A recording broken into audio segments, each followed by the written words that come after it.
अस्सलाम वालेकुम dear students. आज जो हमारा टॉपिक है वो है द हैबिटेट। हैबिटेट के बारे में मैंने आपको थोड़ा सा पहले भी बोला था। आज हम इसको पढ़ते हैं डिटेल में। Habitat is the place where an organism lives. जो हैबिटेट है, हैबिटेट हम उस जगह को बोलते हैं जहाँ पर कोई भी ऑर्गेनिज्म रहता है, चाहे वो प्लांट हो या फिर एनिमल हो। किसी भी ऑर्गेनिज्म की लिविंग प्लेस को हम हैबिटेट बोलते हैं।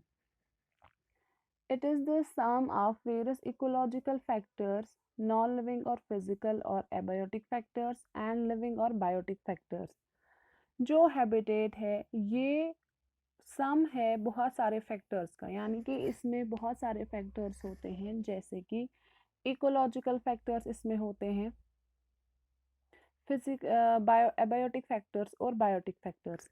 तो ecological factors, abiotic factors and biotic factors मिलकर बनाते हैं एक हैबिटेट। एबायोटिक फैक्टर्स को हम लिविंग या फिजिकल फैक्टर्स भी, नॉन लिविंग या फिजिकल फैक्टर्स भी बोलते हैं, और एबायोटिक फैक्टर्स को हम लिविंग फैक्टर्स भी बोलते हैं। It is also referred to as environmental complex. जो हैबिटेट है इसको हम एनवायरमेंटल कम्प्लेक्स भी बोलते हैं। Environmental complex includes the physical factors like climate, light, temperature, rainfall, humidity, atmosphere, soil of that region and organisms, plants, animals and microorganisms which interact with each other and also with the environment. जो habitat है हम इसको बोलते हैं environmental complex। environmental complex भी इसको कहा जाता है, और इस environmental complex में होते हैं physical factors, सॉइल उस रीजन की जिस रीजन में आपका हैबिटेट है, और ऑर्गेनिजम्स। जो फिजिकल फैक्टर है इसमें आता है क्लाइमेट। क्लाइमेट में आता है light, temperature, rainfall, humidity, atmosphere. तो ये सारी चीज़ें एक एनवायरनमेंट में होती हैं। उस एरिया की सॉइल, जो आपका हैबिटेट का रीजन है, उस रीजन की सॉइल और वहाँ के ऑर्गेनिजम्स, जैसे प्लांट्स हैं, एनिमल्स हैं, माइक्रो ऑर्गेनिजम्स, वो कैसे एक दूसरे के साथ इंटरेक्ट करते हैं और वो अपने एनवायरनमेंट के साथ कैसे इंटरेक्ट करते हैं, यानी कि इनका रिलेशनशिप कैसा है एनवायरनमेंट के साथ। ये सारी चीज़ें, चाहे वो फिजिकल फैक्टर्स हो, चाहे सॉइल वहाँ की हो, या प्लांट्स हो, या कोई भी लिविंग चीज़ हो वहाँ की, यानी कि सारे जो फैक्टर्स है एक दूसरे के साथ कैसे इंटरेक्ट करते हैं और एनवायरनमेंट के साथ इनका इंटरेक्शन कैसा है। तो इसलिए हम इसको एनवायरमेंटल कम्प्लेक्स भी बोलते हैं। यहाँ पे आपको दिखाए गए हैं डिफरेंट टाइप्स ऑफ हैबिटेट्स, जैसे ये ग्रास लैंड का है, ये डेजर्ट का है, यहाँ पर ये स्नो वाला है कि वहाँ पर कैसा है, माउंटेनियस वगैरह। तो यहाँ हमें पढ़ने हैं components of a habitat. Habitat के जो कंपोनेंट्स हैं वो क्या है। Let us study two different habitats, a pond and a forest. यहाँ पर हमें हैबिटेट्स जो पढ़ने हैं वो पढ़ने हैं फॉरेस्ट का हैबिटेट कैसा होता है और पॉन्ड का हैबिटेट कैसा होता है। A pond and a forest have two main components. जो अगर हम फॉरेस्ट कंपोनेंट ले या पॉन्ड कंपोनेंट ले, इसमें दो फैक्टर्स होते हैं।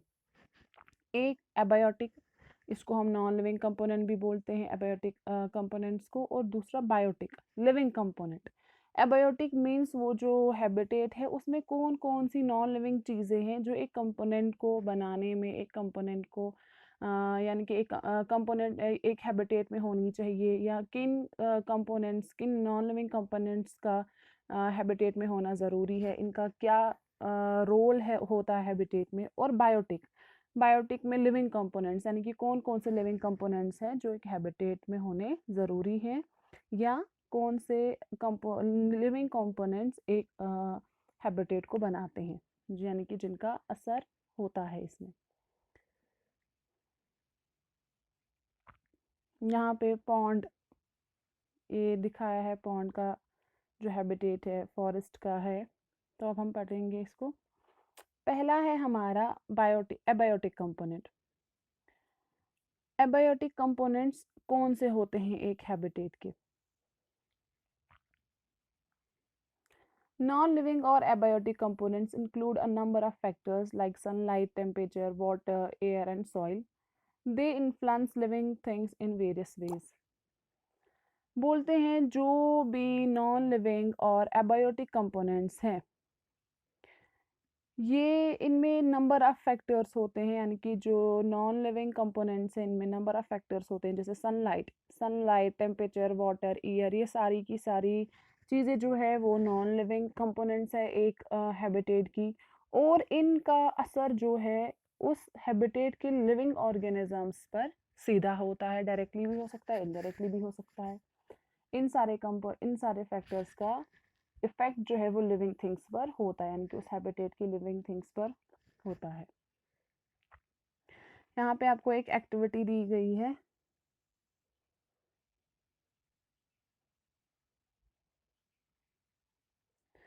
Keep a potted plant in a dark room. Keep another potted plant in sunlight. Water both the plants regularly. Record your observations after 15 days. आपको एक पॉटेड प्लांट एक रूम में रखना है जिसमें अंधेरा हो, दूसरा पॉटेड प्लांट आपको उस रूम में रखना हो जहाँ रखना है जहाँ पर सनलाइट हो, और दोनों को आपको लगातार पानी देना है, और फिर 15 दिन के बाद देखना है कि जो प्लांट आपने डार्क रूम में रखा उसमें क्या हुआ, और जो प्लांट आपने सनलाइट में रखा तो उसको क्या हुआ। तो ये एक्टिविटी है यहाँ पर आपकी। आगे हम पढ़ेंगे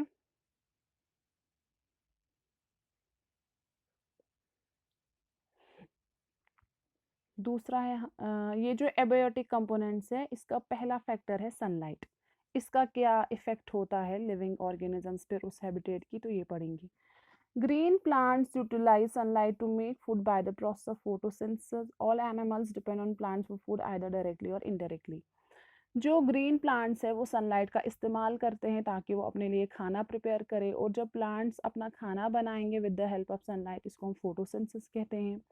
जो भी लिविंग ऑर्गेनिजम्स है, जो भी एनिमल्स हैं वो प्लांट्स पर उनका दारोमदार है फूड के लिए, डायरेक्टली और इनडायरेक्टली।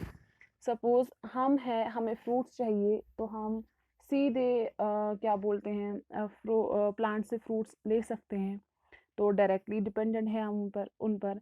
इनडायरेक्टली हमें मिल्क चाहिए, मिल्क तो प्लांट से मिलेगा नहीं, लेकिन हमारे पास काव होती है, काव जो है वो प्लांट प्रोडक्ट्स खाती है, तो काव के ज़रिए हमें दूध मिलता है, तो इनडायरेक्टली हमें वो जो मिल्क है वो प्लांट से मिला, और उसका सोर्स जो है वो काव बनी, क्योंकि काव ने प्लांट प्रोडक्ट्स खाए तो वो ज़िंदा रही, उसमें दूध की प्रोडक्शन हुई और फिर हमें वो मिला। तो इस तरह से जो भी एनिमल्स है वो डायरेक्टली और इनडायरेक्टली डिपेंडेंट है प्लांट्स पर। Plants which grow underwater also make food by photosynthesis. Sunlight passes through water and enriches these plants. अब जो प्लांट्स पानी के अंदर ग्रो करते हैं उनको भी खाने की ज़रूरत है, तो वो अपना खाना प्रिपेयर करते हैं फोटोसिंथेसिस के प्रोसेस से। जो सनलाइट है वो पानी के ज़रिए, यानी कि पानी के ज़रिए उन प्लांट्स तक पहुंचती है, और फिर वो अपना खाना प्रिपेयर करते हैं। Plants also respond to sunlight. The sunflower always faces the sun. जो प्लांट्स है वो सनलाइट की तरफ अपना रिस्पॉन्स दिखाते हैं, जैसे हमने लास्ट टाइम भी पढ़ा था सनफ्लावर के बारे में। सनफ्लावर जो है वो अपना फेस उधर ही की तरफ करता है जहाँ जहाँ की तरफ सन की डायरेक्शन होती है। इसी तरह portulaca flowers bloom in sunlight and close at sunset. जो पोर्टुलेका फ्लावर्स है वो क्या है, वो सनलाइट में खिलते हैं और रात को वो, यानी कि जब एब्सेंस ऑफ सनलाइट होती है तो वो क्लोज हो जाते हैं। The leaves of the leaves of bauhinia या कचनर हम इसको बोलते हैं, open during the day and fold at night. जो ये बुहिनिया के लीव्स होते हैं ये भी दिन में ओपन होते हैं और रात को ये भी फोल्ड हो जाते हैं, यानी कि सनलाइट की तरफ ये भी रेस्पॉन्ड करते हैं। तो इसका मतलब है जो भी हैबिटेट है उस हैबिटेट में सनलाइट का होना ज़रूरी है, क्योंकि जब सनलाइट होगी तभी जो डिफरेंट टाइप ऑफ प्लांट्स है अपने मूवमेंट्स दिखाएंगे, अपने लिए खाना प्रिपेयर करेंगे, और डायरेक्टली और इनडायरेक्टली वो खाना एनिमल्स तक भी पहुंचेगा, इसलिए सनलाइट का होना ज़रूरी है। यहाँ पे आपको ये फ्लावर्स दिखाए गए हैं पोर्टुलेका के। जो तीसरा फैक्टर है वो है टेम्परेचर। तीसरा फैक्टर जो है बायोटिक एबायोटिक कंपोनेंट्स में वो है टेम्परेचर। सॉरी, दूसरा, द डिग्री ऑफ हीट और coldness is called temperature. Temperature हम किसको बोलते हैं? डिग्री ऑफ हीट और कोल्डनेस, यानी कि हीट आपको पता ही है, गर्मी, एंड कोल्डनेस ठंडा, यानी कि जो तापमान है वो कितना डिग्री है। टेम्परेचर जो है वो कितना, चाहे वो गर्मी हो या सर्दी हो, कितनी डिग्री सर्दी है या कितनी डिग्री गर्मी है, उसको हम बोलते हैं temperature. Temperature is measured by thermometer. जो टेम्परेचर है उसको हम थर्मोमीटर से मेजर करते हैं। The sun is the main source of light, और जो सन है वो मेन सोर्स है लाइट का। The sun is the main source of light and heat on the earth. Different parts of the earth do not get equal amount of sunlight and heat, therefore the temperature varies from place to place. Some parts of earth are too hot while others are too cold for animals and plants to survive. बोलते हैं जो sun है वो main source है heat का और light का हमारी अर्थ पर। जो डिफरेंट पार्ट्स हैं हमारी अर्थ के, हर पार्ट पर इक्वल अमाउंट ऑफ सनलाइट और हीट नहीं मिलती है। यानी कि जो हमारी अर्थ है पोलर रीजन्स पे या सॉरी पोल्स पे आप देखेंगे कि बहुत कम सनलाइट पड़ती है, तो हीट भी वहाँ पर बहुत ज़्यादा कम होगी। यानी कि अगर ये हमारा ये अर्थ है, ठीक है, यहाँ पर ये पोल रीजन है, तो ये जो बीच में ये इक्वेटर है। आप देखेंगे जो सन की रोशनी है या इसकी जो हीट है वो इस पोल रीजन पर बहुत कम होती है और इक्वेटर पे ये फुल होती है। तो इक्वेटर पे हीट और लाइट दोनों ज़्यादा होंगे और जो पोल्स रीजन है इन पर कम होंगे। तो इसका मतलब है जो सनलाइट है वो हमारी अर्थ के हर पार्ट पर इक्वली नहीं होती है, इक्वेटर पर ज़्यादा होती है और पोल्स पर कम होती है। तो इसलिए जो हमारी अर्थ है इसकी कुछ जगहें बहुत ज़्यादा गर्म होती हैं और कुछ जगहें बहुत ज़्यादा ठंडी, जैसे इक्वेटर बहुत ज़्यादा गर्म होगा और जो पोल है वो बहुत ज़्यादा ठंडा होगा। तो इसकी वजह से वहाँ के जो एनिमल्स हैं या प्लांट्स हैं उनके लिए सर्वाइव करना मुश्किल हो जाता है, क्योंकि जहाँ इक्वेटर पे ज़्यादा ये गर्मी है तो वहाँ के एनिमल्स के लिए सर्वाइव करना मुश्किल है, वहाँ के प्लांट्स के लिए सर्वाइव करना मुश्किल है। इसी तरह जहाँ पर ज़्यादा ठंड होगी तो वहाँ के एनिमल्स और प्लांट्स के लिए भी सर्वाइव करना मुश्किल होगा। जो टेम्परेचर है affects the varieties of plants and animals life in a particular habitat. तो जो सनलाइट है इसका असर पड़ता है हैबिटेट के लिविंग ऑर्गेनिजम्स पर। डिफरेंट जो वेराइटीज़ होती हैं प्लांट्स की और एनिमल्स की, तो जिस जगह का जैसा टेम्परेचर है वैसा ही उस जगह के लिविंग थिंग्स की लाइफ पर असर होगा।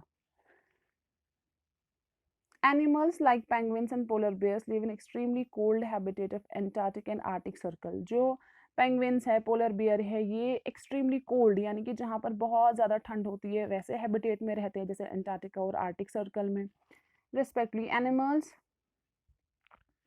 Animals like tigers and elephants live in hot forests of Africa and Asia. इसी तरह जो टाइगर है, एलिफेंट्स है, ये सब कहाँ रहते हैं? हॉट फॉरेस्ट्स में, उन फॉरेस्ट में जो बहुत ज़्यादा गर्म होंगे, जैसे कि अफ्रीका एंड एशिया के फॉरेस्ट्स हैं।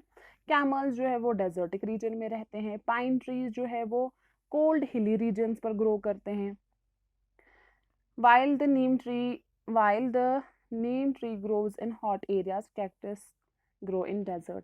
तो इसी तरह जो नीम है वो ग्रो करता है हॉट रीजन में, कैक्टस जो है वो डेजर्ट रीजन में ग्रो करता है। तो इस यहाँ पर हमने ये देखा कि because of the uneven heat and light, जो डिफरेंट पार्ट्स है हमारी अर्थ के, वहाँ पर अनइवन हीट एंड लाइट होती, कहीं पर ज़्यादा होगी कहीं पर कम होगी, तो टेम्परेचर वहाँ का अलग अलग होगा, कहीं पर ज़्यादा ठंडा होगा कहीं पर ज़्यादा गर्म होगा। तो ये जो टेम्परेचर है इसका इफेक्ट हैबिटेट की वैरायटी ऑफ प्लांट्स और एनिमल्स पर पड़ता है। जिस टाइप आपके हैबिटेट में जिस टाइप का टेम्परेचर है वहाँ के प्लांट्स और एनिमल्स भी उसी टाइप के होते हैं। जैसे ही हमने यहाँ पे पढ़ा कि जो पेंगुइन्स और पोलर बियर्स हैं ये कोल्ड रीजन्स में ही ग्रो करेंगे, यानी कि कोल्ड रीजन ही इनके लिए सूटेबल होता है। इसी तरह जो टाइगर्स और एलिफेंट्स है ये हॉट फॉरेस्ट्स में ही अपनी लाइफ अच्छे से बिताएंगे, कोल्ड रीजन्स में इनके लिए लाइफ बिताना मुश्किल होगा। इसी तरह जो कैमल्स है वो डेजर्टिक रीजन में होते हैं। जो पाइन ट्रीज़ है वो hilly regions, cold hilly regions पे ग्रो करेंगे। इसी तरह नीम वगैरह जो है वो हॉट एरियाज़ में, और कैक्टस जो है वो डेजर्टिक रीजन में अच्छे से ग्रो कर पाता है। अब है वाटर, जो तीसरा फैक्टर है वो है water. Nearly 3/4 of the Earth's surface is covered with water. Only 3% of this water is fresh water found in rivers, lakes, and streams. The remaining 97% water is in seas and oceans.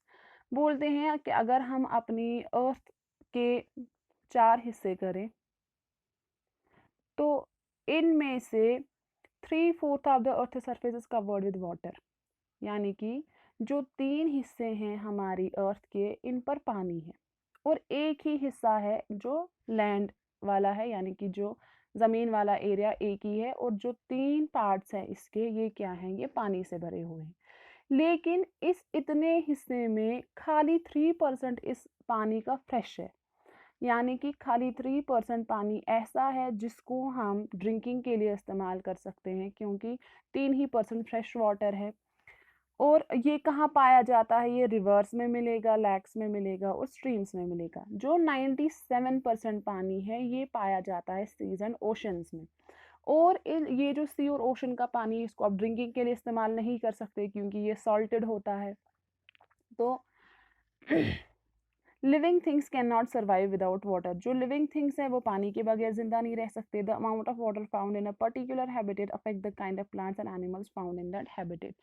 तो जैसे हमने देखा कि temperature का effect पड़ता है कि habitat में किस टाइप के प्लांट्स और एनिमल्स होंगे, इसी तरह जो वाटर है इसका भी इफेक्ट हैबिटेट के प्लांट्स और एनिमल्स पे पड़ता है। जितना अवेलेबिलिटी आपके पास पानी की होगी उसी टाइप के वहाँ पे प्लांट्स और एनिमल्स भी होंगे। Cacti have fleshy stem which store water, therefore they can survive in the hot and dry conditions of desert region. जो कैक्टी है, यहाँ पे आपको ये दिखाया है, ये जो इसका स्टेम पोर्शन होता है ये फ्लैशी होता है, यानी कि विदाउट वुड होता है। तो इसमें क्या है, ये कैक्टी जो है अपने स्टेम में पानी स्टोर करके रखता है, ताकि डेजर्टिक रीजन में आपको पता है कि पानी की बहुत ज़्यादा कमी होती है, ड्राई कंडीशंस होती है। तो उन हॉट एंड ड्राई कंडीशंस में ये जो अपने स्टेम में पानी स्टोर करके रखता है इसको इस्तेमाल करता है। Camel is the main animal found in the desert. इसी तरह जो कैमल है ये मेन एनिमल है जो डेजर्ट में पाया जाता है। It has special water storing organ in its body. इसकी बॉडी में एक स्पेशल ऑर्गन होता है जिसमें ये पानी स्टोर करके रखता है और अपनी नीड के अकॉर्डिंग फिर उसको इस्तेमाल करता है।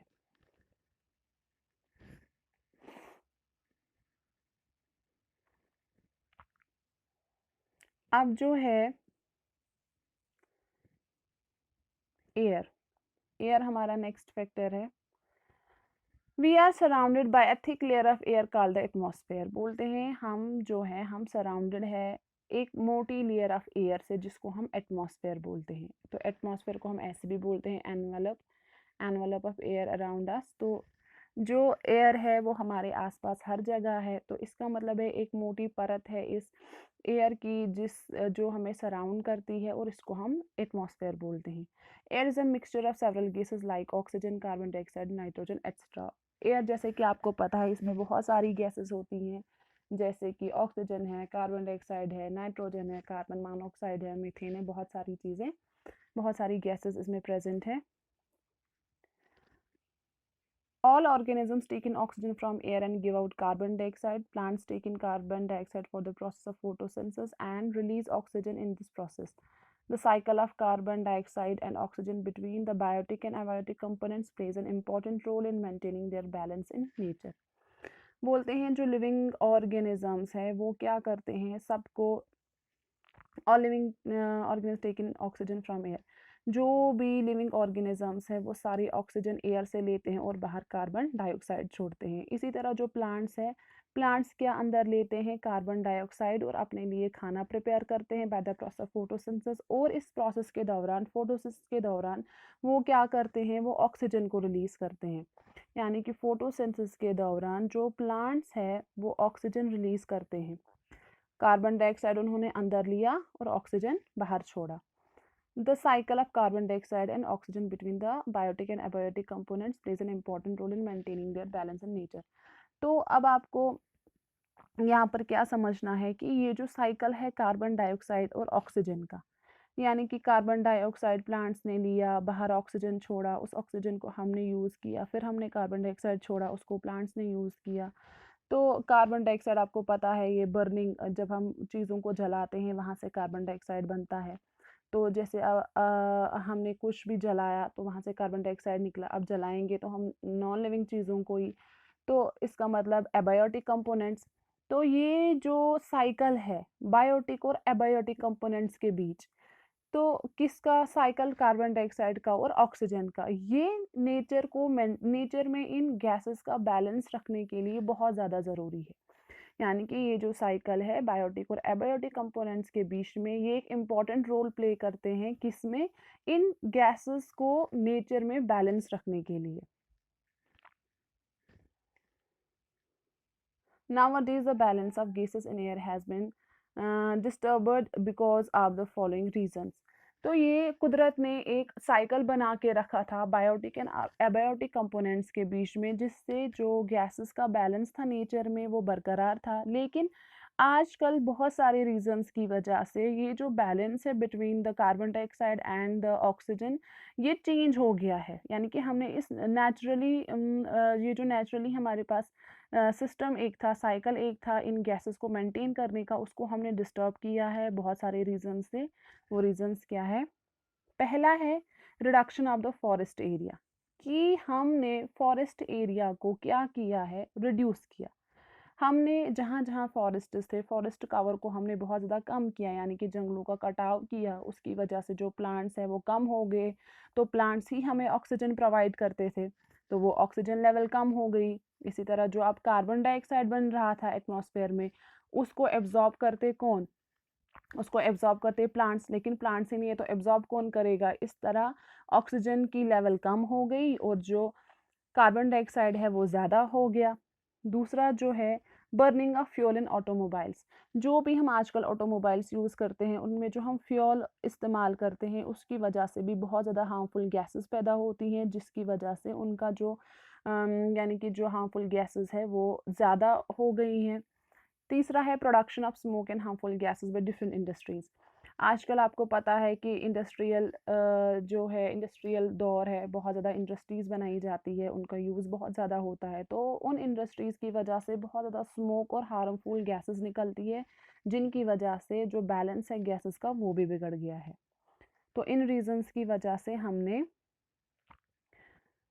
गैसेस के बैलेंस को बिगाड़ दिया है। The increasing amount of carbon dioxide in air causes an increase in temperature. This phenomena is known as global warming.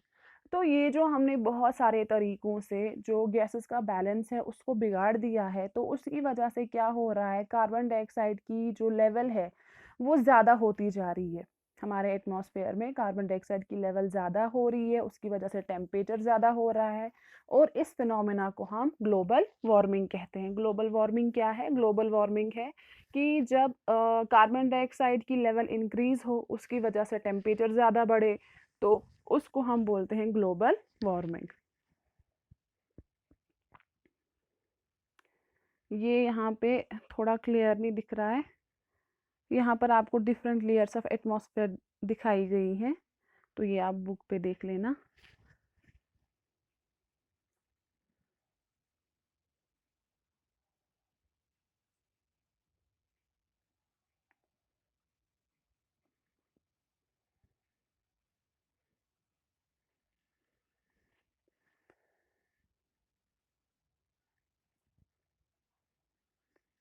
This disturbs the balance of nature and ultimately has an adverse effect on us.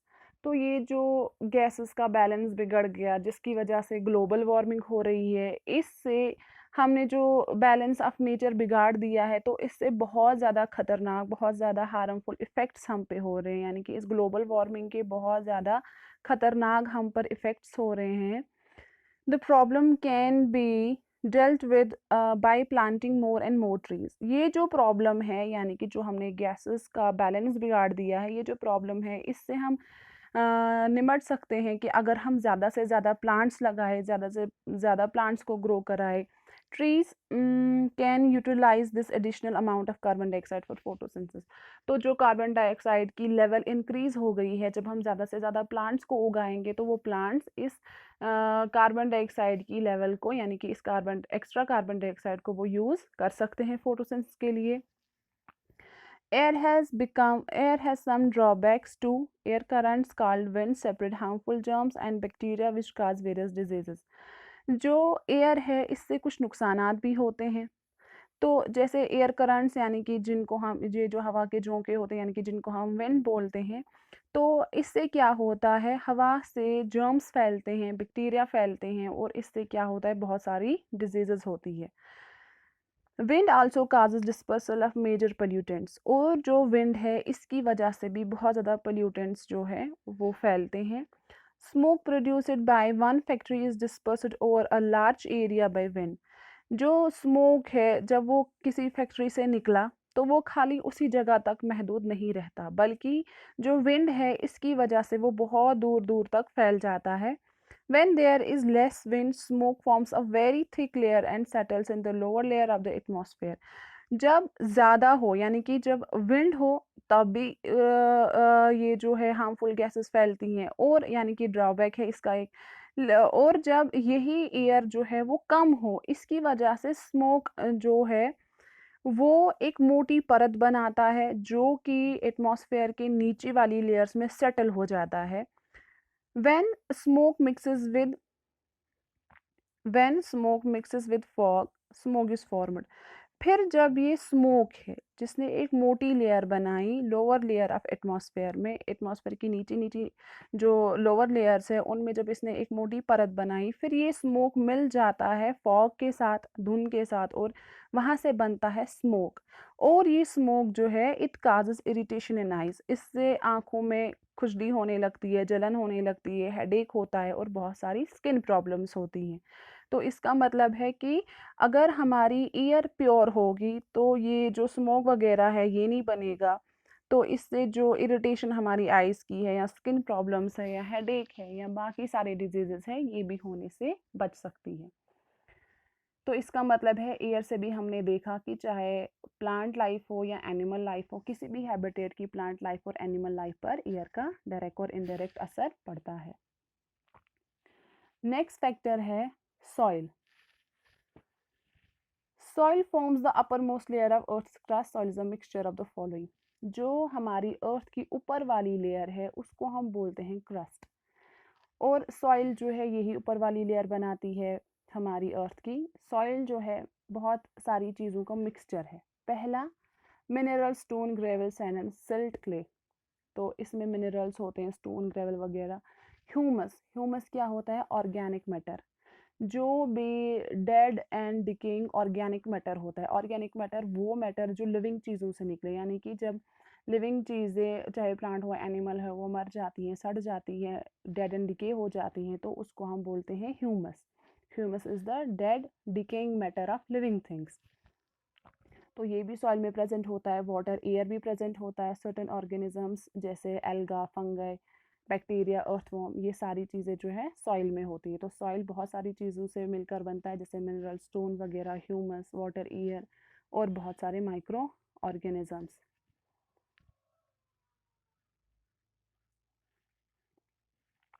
Roots of plant remain fixed in the soil. Plant absorb water and minerals from the soil. जो roots हैं वो आपको पता है soil में fixed होते हैं, और रूट्स की मदद से प्लांट जो है वो वाटर और मिनरल्स को एब्जॉर्ब करता है। Soil is formed by the breaking down of rocks over hundreds of years by the action of wind, water and sun. This process called weathering.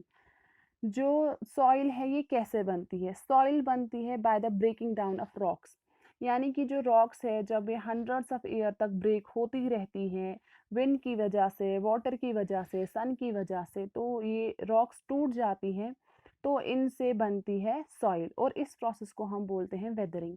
तो वेदरिंग क्या है? ब्रेक डाउन ऑफ रॉक्स, यानी कि weathering क्या है? Break down of rocks by the action of wind, water and sun, और उससे जब बने सॉइल तो इसको हम कहते हैं वेदरिंग।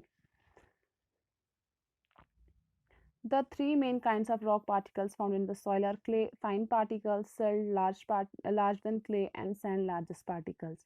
जो थ्री काइंड्स है rocks, the three main kinds of rock particles, यानी कि रॉक पार्टिकल्स की जो तीन टाइप्स है जो कि सॉइल में हमें मिलती है, वो है क्ले, यानी कि जो बिल्कुल छोटे छोटे पार्टिकल्स बनते हैं इन रॉक्स के, फाइन पार्टिकल्स बनते हैं, उन उसको हम क्ले बोलते हैं।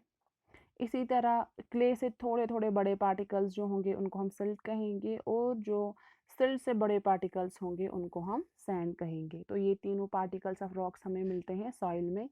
On the basis of the rock particles soil is categorised into three types. तो जो रॉक्स हैं, अब हमने देखा कि ये थ्री टाइप्स के हैं, तो इनकी बेसिस पर सॉइल को तीन टाइप्स में कैटेगराइज किया गया है। पहली टाइप है क्लेई सॉइल। क्लेई सॉइल क्या होता है? Clay soil consists of clay in large proportion. The particles of clay are small and tightly packed. Therefore, clay soil has high water holding capacity and cannot trap air between its particles. यहाँ पे आपको दिखाया गया है clay soil. Clay soil क्या होती है?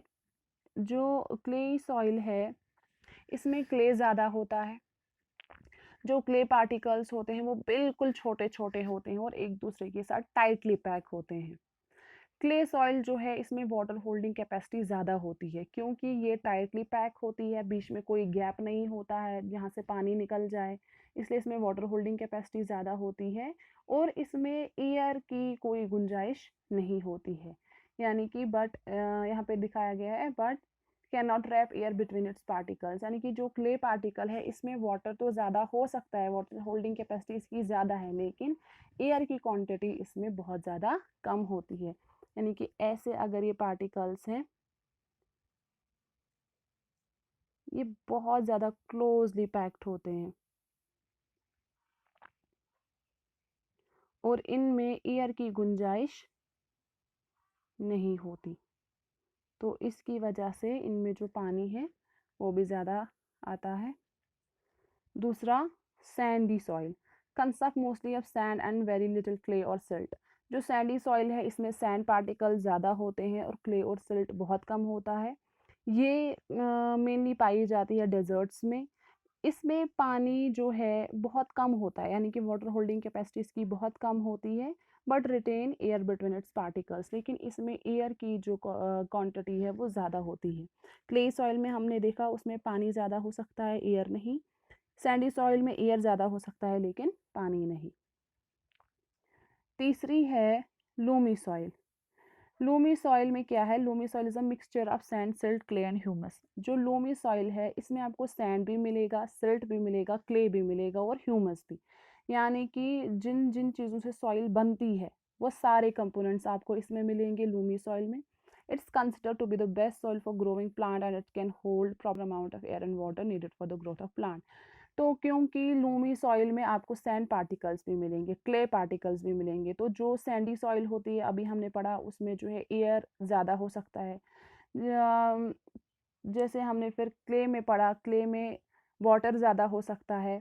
तो सैंड वाली सॉइल में क्या होगा? ज़्यादा सैंड वाली सॉइल में ज़्यादा एयर होगा। क्ले वाली सॉइल में क्या होगा? ज़्यादा ये पानी होगा। तो इस तरह से इसमें ह्यूमस भी होगा, सिल्ट भी होगा, तो यानी कि जितनी भी चीज़ें एक अच्छी सॉइल में होनी चाहिए वो सारी की सारी चीज़ें लूमी सॉइल में होती है। तो इसीलिए इसको बेस्ट कंसिडर किया जाता है किसी भी चीज़ को उगाने के लिए, क्योंकि इसमें एयर एंड वाटर और ह्यूमस बाकी सारी चीज़ें राइट अमाउंट में होती हैं, तो इसलिए लूमी सॉइल बेस्ट होती है to grow the plants.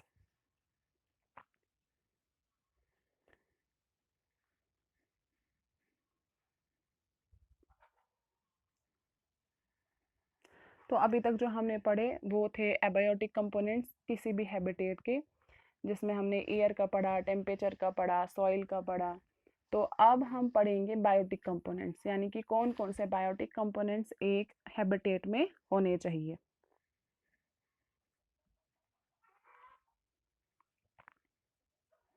Living things such as plants, animals and microbes present in a particular habitat constitute its biotic component. Living things जैसे प्लांट्स, एनिमल्स, माइक्रोब्स जब ये एक हैबिटेट में होंगी तो यानी कि इन सारे कंपोनेंट्स को हम बायोटिक कंपोनेंट्स बोलेंगे ऑफ अ हैबिटेट। इन सारी चीज़ों से मिलकर बनता है हैबिटेट के biotic components. For example the habitat of a tiger must have a number of small animals so that it can feed on them. तो बोलते हैं जो, अगर हम एग्जांपल लेंगे किसकी, हैबिटेट ऑफ टाइगर, यानी कि टाइगर का हैबिटेट, टाइगर के हैबिटेट में स्मॉल एनिमल्स का होना ज़रूरी है। जब स्मॉल एनिमल्स होंगे टाइगर के हैबिटेट में तो वो उनको खाएगा, उन पे पलेगा और अपनी जनरेशन्स को कंटिन्यू करेगा। लेकिन अगर उस हैबिटेट में छोटे छोटे एनिमल्स नहीं थे तो टाइगर खाएगा किसको? इसका मतलब है उसका जो हैबिटेट है वो इनकम्प्लीट है। तो the biotic components of a particular habitat can be divided into 3 groups.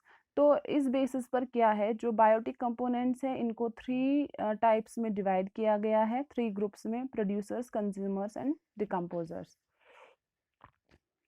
पहला है प्रोड्यूसर।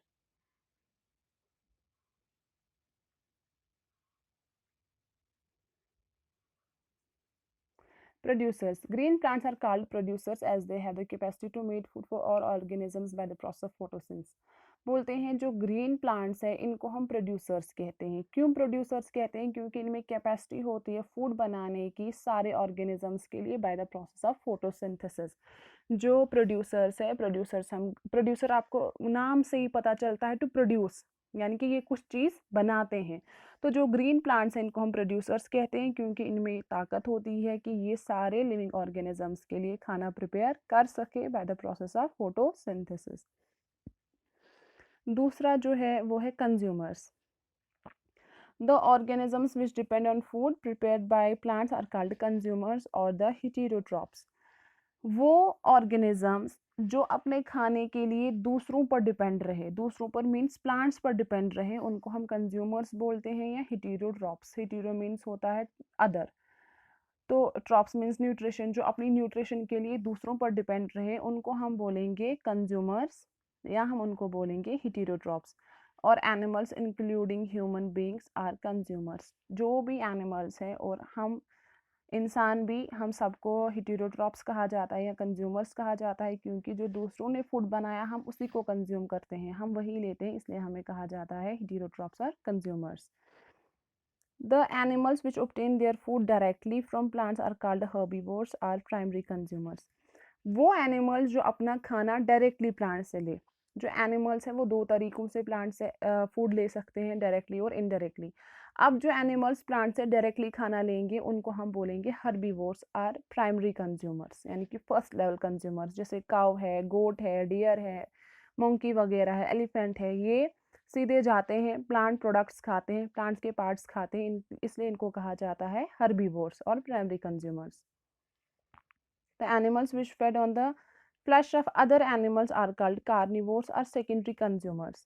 अब वो एनिमल्स जो क्या करेंगे, मीट खाएंगे दूसरे जानवरों का, दूसरे जानवरों का मीट खाएंगे, इनको हम बोलेंगे कार्निवोर्स या हम इनको बोलेंगे सेकेंड लेवल कंज्यूमर्स।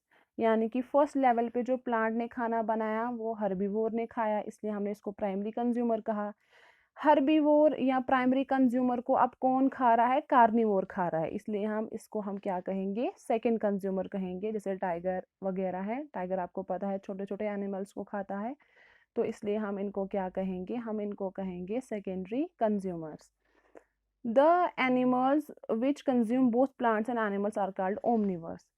अब वो एनिमल्स जो हर्बीवोर्स को भी खाएगा और जो कार्निवोर्स को भी खाएगा, यानी कि फर्स्ट लेवल प्राइमरी कंज्यूमर जो है उनको भी एंड सेकेंडरी कंज्यूमर जो है उनको भी खाएगा, तो उनको हम बोलेंगे omnivores. Bear, crow and human beings, ये एग्जाम्पल्स हैं ओमनिवर्स की। तो आप प्रोड्यूसर्स हम उनको बोलेंगे जो अपना खाना खुद प्रिपेयर करेंगे, हेटेरोट्रॉप्स और कंज्यूमर्स हम उनको बोलेंगे जो लिविंग ऑर्गेनिजम्स क्या करेंगे? प्लांट्स ने जो खाना बनाया उसको खाएंगे, यानी कि दूसरों पर डिपेंड है अपने खाने के लिए, तो उसको हम हेटेरोट्रॉप कहेंगे। जो अपना खाना डायरेक्टली प्लांट से ले उनको हम हर्बीवोर्स बोलेंगे या प्राइमरी कंज्यूमर्स बोलते हैं। जो मीट खाए दूसरे जानवरों का उनको हम कार्निवोर्स बोलते हैं या सेकेंडरी कंज्यूमर्स बोलते हैं। और वो एनिमल्स जो प्लांट्स भी खाए और एनिमल्स भी खाए उनको हम ओमनिवर्स बोलते हैं। आपने देखा होगा क्रो, क्रो जो है वो फ्रूट्स भी खाएगा, मीट हम जब फेंकते हैं तो वो मीट भी खाता है। इसी तरह ह्यूमंस, हम प्लांट के प्रोडक्ट्स भी खाते हैं और एनिमल प्रोडक्ट्स भी खाते हैं, इसलिए हम क्या है, omnivores. The animals which fed on dead and decaying matter are called scavengers. वो एनिमल्स जो पलते हैं मरी हुई और सड़ी हुई चीज़ों पर, उनको हम बोलते हैं स्कैवेंजर। जैसे क्रो वल्चर है, क्रो आपको पता है मरी हुई चीज़ें भी खाता है और ऐसे जो मरी और सड़ी हुई चीज़ें हैं वो भी खाता है, तो इसलिए हम, और वल्चर है, जैकल है, ये भी आपको पता है ये मरी और सड़ी हुई चीज़ें खाता है, इसलिए हम इनको कहते हैं scavengers. They help in keeping the environment clean. ये जो स्कैवेंजर्स है ये डेड और डिकेइंग चीज़ें खाते हैं जो हम फेंकते हैं या ये इसलिए जो स्कैवेंजर्स हैं ये क्या करते हैं, ये एनवायरनमेंट को क्लीन करने में हेल्प करते हैं। सपोज़ अभी फ्रूट्स घर पे ख़राब हो गए, या कुछ जो हमने चीज़ें बनाई हुई थी वो बच गई, या कुछ भी, तो वो हम बाहर फेंकते हैं। तो जब हम उनको बाहर फेंकते हैं तो आपको पता है कि वहाँ उससे बहुत गंदी स्मेल उठती है या जर्म्स उससे पैदा हो जाते हैं। तो ये जो स्कैवेंजर्स है जब ये उन चीज़ों को खाएंगे, इसका मतलब है इन्होंने क्या किया, एनवायरनमेंट को क्लीन करने में हमारी हेल्प की। तीसरा ग्रुप है डिकम्पोजर्स का। There is another category of living organisms called decomposers which decompose the dead remains of plants and animals into nutrients. बोलते हैं ये जो ग्रुप है ये क्या करता है, ये ग्रुप ऑफ लिविंग ऑर्गेनिज्म क्या करता है जिसको हम डिकम्पोजर बोलते हैं, ये डिकम्पोज करता है। किसको डिकम्पोज करता है? Dead remains of plants and animals. जो एनिमल्स और प्लांट्स का जो मर के जो भी बचता है तो उसको क्या करते हैं, ये उसको न्यूट्रिएंट्स में कन्वर्ट करते हैं। Micro organisms like fungi and bacteria come under this category. तो इसमें क्या किस को हम बोल सकते हैं कि ये डिकम्पोजर है? डिकम्पोजर हम इसमें बोल सकते हैं फंगी को और बैक्टीरिया को। ये क्या करते हैं, जो भी सड़ी हुई चीज़ें या मरी हुई चीज़ें रह जाती हैं प्लांट्स की या एनिमल्स की, उनको ये न्यूट्रिएंट्स में कन्वर्ट करते हैं, सॉइल के साथ मिला देते हैं, तो इसलिए हम इनको कहते हैं डिकम्पोजर्स। यहाँ पे आपको दिखाया है green plants are called producers. यहाँ पर हर्बीवोर ये प्लांट को खा रहा है तो इसलिए हर्बीवोर है। ओमनिवर्स ये दिखाया है आपको, मीट भी जो खाए और जो प्लांट प्रोडक्ट्स भी खाए उनको हम ओमनिवर्स बोलते हैं। यहाँ पे ये जो दिया गया आपको फिल इन द ब्लैंक्स। पहला, digest is the place where an organism live, यानी कि जहाँ पर एक जानवर या कोई भी लिविंग ऑर्गेनिज्म रहता है उसको हम क्या बोलेंगे, हैबिटेट आएगा पहले का। द डिग्री ऑफ हीट और coldness is called, degree of heatness और कोल्डनेस को क्या कहते हैं, temperature. Desert can survive in the hot and dry conditions of the desertic region. Desert region की जो ड्राई और हॉट कंडीशंस होती है उनमें कौन सर्वाइव करता है, अभी हमने पीछे पढ़ा था cacti. Digest is a mixture of sand, silt, clay and humus. ये सॉइल के रिलेटेड है कि किस वाली सॉइल में सैंड, सिल्ट, क्ले और ह्यूमस होता है, ये अभी हमने पढ़ा लूमी सॉइल में। ओमनिवर्स कंज्यूम बोथ, ओमनिवर्स क्या क्या खाते हैं यानी कि क्या क्या लेते हैं, वो प्लांट्स भी लेते हैं और एनिमल्स भी लेते हैं, यानी कि ओमनिवर्स जो है वो हर्बीवर्स को भी खाते हैं और कार्निवर्स को भी खाते हैं। तो ये हमने पढ़ा आज हैबिटेट के कंपोनेंट्स, बायोटिक एंड एबायोटिक। फिर हमने एबायोटिक में पढ़ा कि कौन से फैक्टर्स है जिनसे हैबिटेट के लिविंग ऑर्गेनिजम्स पे इफेक्ट पड़ता है। इसी तरह हमने बायोटिक कंपोनेंट पढ़ा, बायोटिक कंपोनेंट में कौन से ग्रुप्स होते हैं ये पढ़ा। होप आपको यहाँ तक सारा समझ में आया होगा।